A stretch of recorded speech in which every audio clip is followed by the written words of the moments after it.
같이 함께 말씀 보겠습니다. 오늘 함께 나눌 말씀은 마태복음 13장 1절에서 17절까지 말씀입니다. 마태복음 13장 1절에서 17절까지 말씀을 같이 함께 봉독하겠습니다.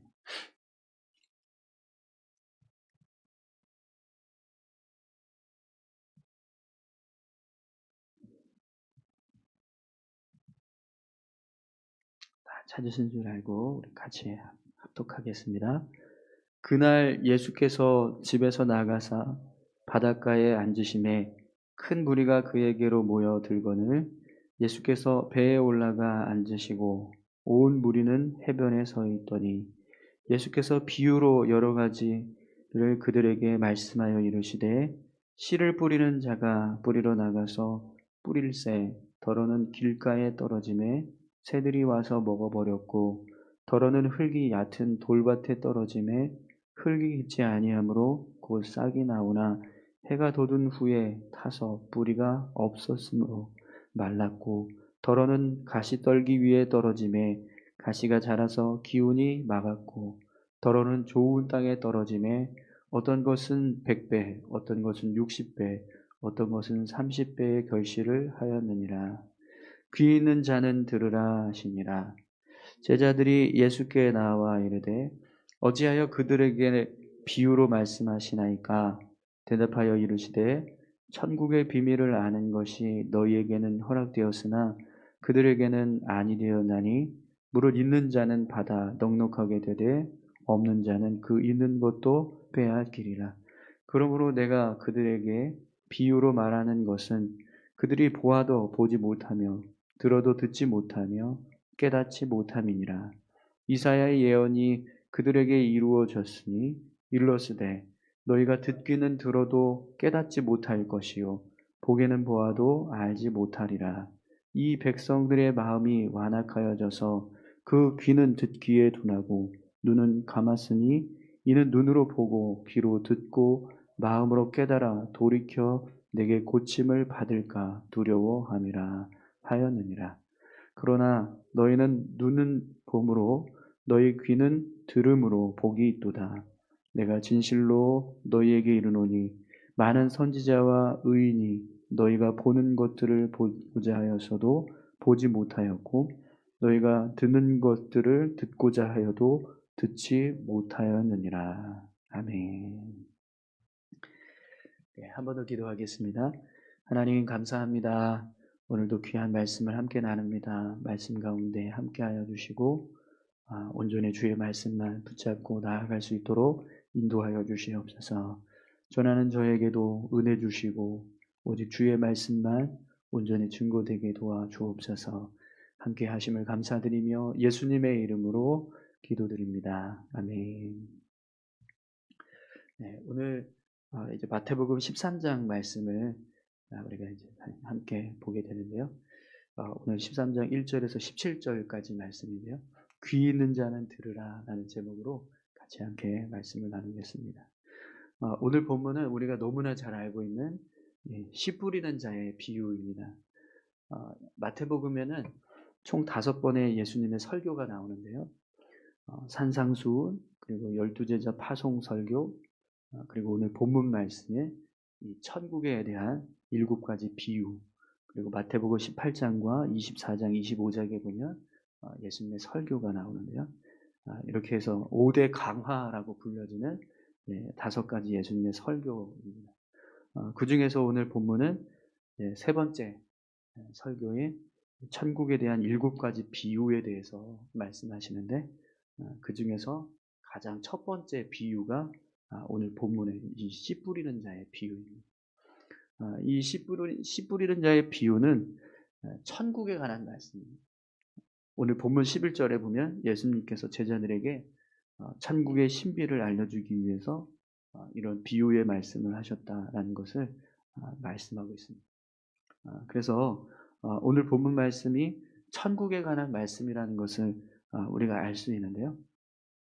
오늘은 이 비유의 의미들을 살펴보기보다 왜 예수님께서 이런 비유의 말씀을 하고 계시는지 그 이유에 대해서 좀 같이 함께 살펴보도록 하겠습니다.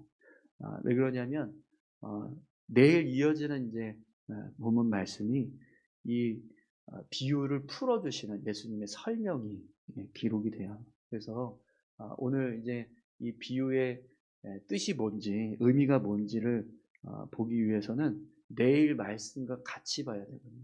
그래서 오늘은 왜 예수님께서 이런 비유의 말씀을 하셨는가, 그 이유를 같이 함께 살펴보도록 하겠습니다. 그러면 우리 말씀으로 들어가서 1절 말씀을 먼저 함께 볼까요? 그날에 예수께서 집에서 나가사 바닷가에 앉으시매. 1절을 보면 예수님께서 이 비유의 말씀을 하신 날이 언제인지 기록이 돼요. 언제 예수님께서 이 말씀을 하셨다고 나오죠? 본문의 1절에 한번 보세요. 언제라고 나오죠? 그날 이렇게 나오죠. 그날. 네. 예수님께서 이 천국 비유를 말씀하신 날이 바로 그날이다 이렇게 지금 말씀하고 있습니다. 그러면 여러분 이 그날은 언제를 말하는 걸까요? 그날. 바로 이 12장에 나왔던 사건들이 있었던 날을 말합니다. 예수님께서 이 천국 비유를 말씀하시는 그날은 이 12장에 있었던 사건들을 겪으셨던 그 날을 의미하는 거죠. 그러면 여러분 12장에서 어떤 사건들이 있었죠? 오늘 본문 바로 직전에 예수님의 가족들이 찾아와서 예수님을 집으로 데려가려고 했던 사건이 있었죠. 또 귀신 들린 자를 고쳐주셨을 때 바리새인들이 예수님을 바알세불을 힘입어서 이런 일을 하고 있다라고 하면서 예수님을 비난했던 그런 사건들이 있었습니다. 그리고 서기관과 바리새인들이 표적을 보여달라고 요구했을 때 요나의 표적밖에는 보여줄 표적이 없다 이렇게 말씀하시면서 그들을 책망하셨던 사건이 기록이 되고 있죠. 바로 그런 사건들이 있었던 날 예수님께서 또다시 바닷가에 앉아서 많은 무리들에게 천국에 대한 비밀을 담은 비유의 말씀을 하고 계신다라는 거죠. 그러면 여러분 앞에서 있었던 이 사건들의 공통점이 있습니다. 공통점이 뭘까요? 다 예수님의 말씀을 불신하는, 믿지 못하고 예수님을 그리스도로 인정하지 않는 그런 불신자들의 모습을 보여주고 있다. 그러면 왜 예수님께서 이런 바리새인들과 서기관들과 또 예수님의 가족들의 어떤 불신과 비난을 겪었던 그런 힘겨운 날, 이런 비유의 말씀을, 천국에 대한 비밀을 담은 비유의 말씀을 하고 계실까요? 그것도 오늘 본문을 보면 예수님께서 천국에 대한 말씀을 선포하실 때 어떤 방법으로 말씀하시죠?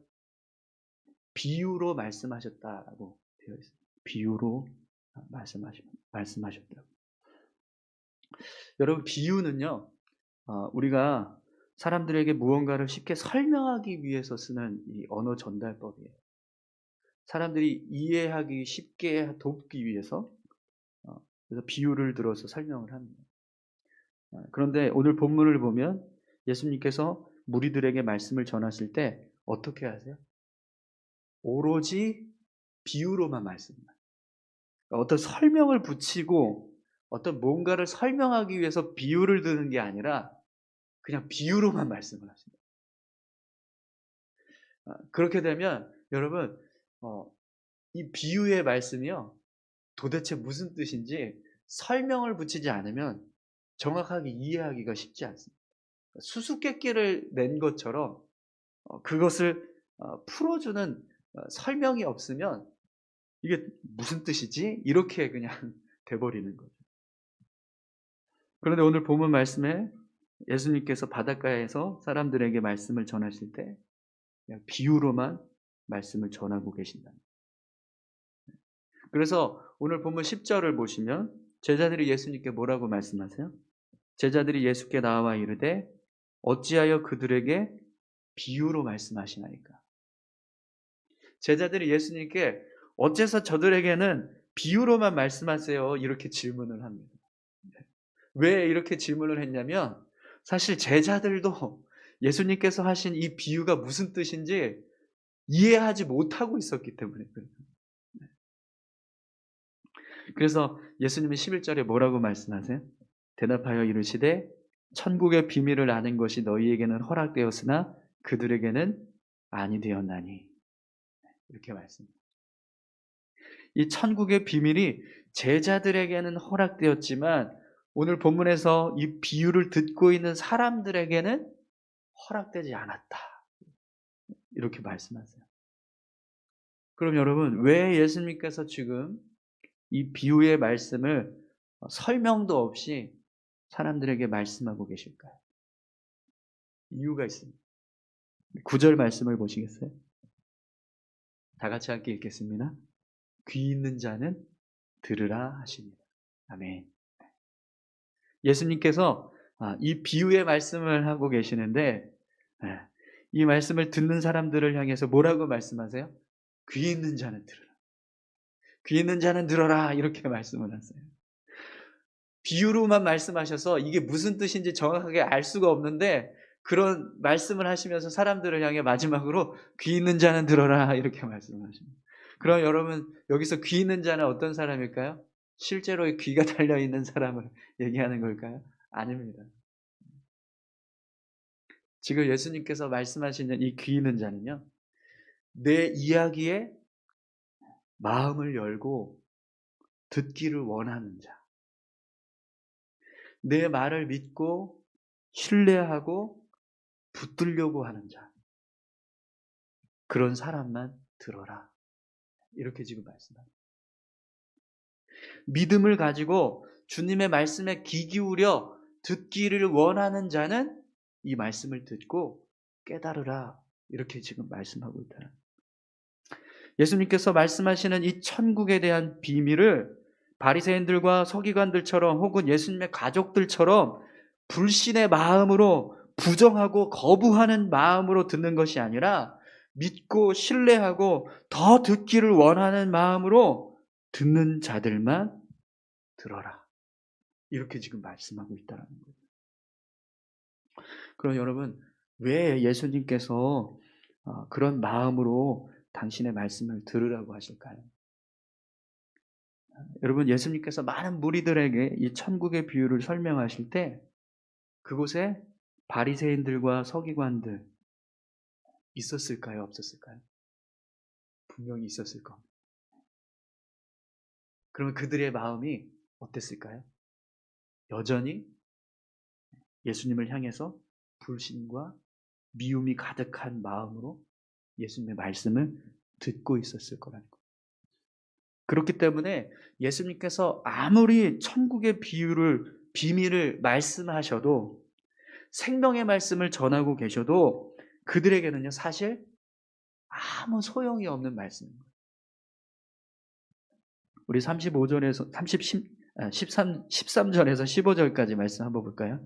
그러므로 내가 그들에게 비유로 말하는 것은 그들이 보아도 보지 못하며 들어도 듣지 못하며 깨닫지 못함이니라. 이사야 예언이 그들에게 이루어졌으니 일러스되 너희가 듣기는 들어도 깨닫지 못할 것이요 보기는 보아도 알지 못하리라. 이 백성들의 마음이 완악하여져서 그 귀는 듣기에 둔하고 눈은 감았으니 이는 눈으로 보고 귀로 듣고 마음으로 깨달아 돌이켜 내게 고침을 받을까 두려워함이라 하였느니라. 바리새인들과 서기관들의 마음이 어떻다고요? 도무지 들을 생각도 하지 않고 또 들어도 깨닫지 못하고 보아도 믿지 못하는. 그러니까 예수님께서요 아예 이해할 수 없게 비유로만 말씀하시고 그러면서 그들을 향해서 귀 있는 자는 들으라라고 말씀하십니다. 사랑하는 성도 여러분, 오늘 우리가 하나님의 말씀을 들을 때 말씀을 듣는 이유가 무엇입니까? 이 말씀이 우리의 영혼의 양식이 되기 때문에. 그렇죠? 성경 말씀을 우리가 듣고 또 그것을 읽고 그것을 붙잡고 살아갈 때 우리의 영혼을 새롭게 하기 때문에, 그래서 우리가 말씀을 대합니다. 그런데 그런 말씀을 대하는 우리의 마음에 불신과 부정이 가득하다면 어떨까요? 아무리 이 세상을 이길 수 있는 능력의 말씀이라고 해도 그 말씀은 우리에게 아무 유익이 없는 거예요. 우리가 귀를 닫고 마음을 닫고 말씀을 들으려고 하지 않는다면 그 말씀은요, 어떤 능력도 우리에게 줄 수 없다는 겁니다. 그래서 여러분, 예수님께서 하루 종일 당신을 불신하는 사람들하고 싸우셨어요. 그렇죠? 바리새인들과 싸우고 서기관들과 싸우고 가족들하고 싸웠어요. 지칠 법도 한데, 피곤하실 법도 한데, 스트레스도 엄청 받으셨을 것 같아요. 사람들하고 이렇게 막 논쟁이 나서 막 언쟁이 벌어지고 네가 맞냐 내가 맞냐 이런 이렇게 막 싸움을 하면 얼마나 피곤합니까? 그러면 피곤해서 좀 쉬실 법도 한데 예수님께서 바닷가에 나가셔서 다시 천국의 비밀을 선포하고 계십니다. 그것도 들을 마음이 있는 사람만 들으라라고 말씀하시면서 이제는 쉽게 이해할 수 없는 비유로만 말씀을 선포하고 계십니다. 사랑하는 성도 여러분, 오늘 저와 여러분들이 말씀을 들을 때 귀가 열려지기를 소망합니다. 들을 수 있는 귀가 있기를 소망합니다. 주님의 말씀에 귀를 기울이고 듣기 원하는 그런 사모함이 우리 가운데 있었으면 좋겠습니다. 아무리 우리에게 능력이 되고 또 생명이 되고 진리가 되는 말씀이라도 듣고자 하는 마음이 없다면 아무 유익이 없다는 거죠. 그러나 말씀을 듣고자 하는 마음만 있다면 우리가 아무리 듣고 이해하지 못하는 말씀이라도 그 말씀은요, 우리에게 능력의 말씀으로 역사하게 될 줄 믿습니다. 그런 마음으로 우리가 말씀을 듣는다면 오늘 우리에게 주신 생명의 말씀은요, 우리의 삶의 능력이 되고 힘이 되는 거예요. 그래서 여러분 오늘 예수님께서 제자들을 향해서 뭐라고 말씀하세요? 12절 말씀 한번 보세요. 무릇 있는 자는 받아 넉넉하게 되되 없는 자는 그 있는 것도 빼앗기리. 이 말씀을 듣고 깨닫지 못하는 사람은 아무 의미가 없어요. 그래서 있는 것도 빼앗기는 것처럼 되는 거죠. 그러나 이 말씀을 듣고 깨닫는 사람은요, 어떻게 된다고요? 더 넉넉해집니다. 더 풍성해집니다. 은혜를 더욱더 풍성하게 누리는 삶을 살아가게 된다는 거예요.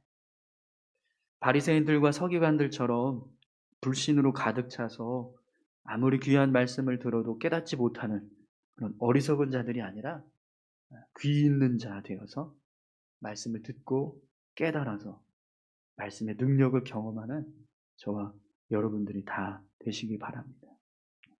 우리 16절, 17절 말씀 한번 볼까요? 그러나 너희 눈은 봄으로 너희 귀는 들음으로 복이 있도다. 내가 진실로 너희에게 이르노니 많은 선지자와 의인이 너희가 보는 것들을 보고자 하여도 보지 못하였고 너희가 듣는 것들을 듣고자 하여도 듣지 못하였느니라. 이 말씀은요, 예수님께서 사역하고 계시는 이 모습을 과거 구약의 수많은 선지자들, 그들이 그렇게 사모하면서 그리스도께서 언제 오실까? 그리스도께서 오셔서 어떤 일을 하실까? 그걸 고대하고 기다리면서 나아갔던 그 모습, 지금 그 모습을 너희는 지금 보고 있다. 이렇게 말씀하시는 거예요. 얼마나 귀한 모습입니다. 예수님께서 직접 말씀을 선포하고 계시는 그 모습. 예수님께서 직접 그리스도로서 이 땅에서 기적을 행하시고 능력을 행하고 계시는 그 모습. 그 모습을 보고 듣고 경험하고 있는 제자들은요, 정말 귀한 은혜를 누리면서 살아가고 있다는 것. 여러분, 오늘 우리가 그런 은혜를 이미 얻고 또 깨달아서 그 은혜를 붙잡고 살아가는 자들인 줄 믿습니다. 수많은 세상 사람들이 있지만 그 세상 사람들 가운데 말씀이 진리고 생명이라는 것을 깨닫고 살아가는 사람들은 우리. 그렇죠? 얼마나 귀한 삶인가요? 오늘 저와 여러분들이 이런 귀한 삶을 살아가고 있습니다. 주님의 말씀을 더욱더 귀하게 여기고 그 말씀을 사모해서 말씀을 의지해서 살아가시는 저와 여러분들이 다 되셨으면 좋겠습니다. 우리가 말씀을 들을 때 귀 있는 자가 되어서 말씀을 붙잡고 의지하면서 살아가는 귀한 삶이 오늘 하루의 삶이 될 수 있기를 소망합니다. 우리 다 같이 함께 기도하겠습니다. 우리 함께 기도하실 때 이렇게 기도하셨으면 좋겠습니다. 하나님, 우리가 깨닫지 못한다 할지라도 이해하지 못한다 할지라도 그 말씀에 생명이 있고 능력이 있고 또 진리의 말씀인 것을 믿습니다. 믿음을 가지고 하나님의 말씀을 붙잡고 삶을 살아갈 수 있게 도와주십시오. 또 우리에게 깨달을 수 있는 지혜를 주시고 능력을 주십시오. 우리 이렇게 같이 함께 기도하겠습니다. 하나님 아버지 감사합니다. 주님의 말씀에 능력이 있습니다.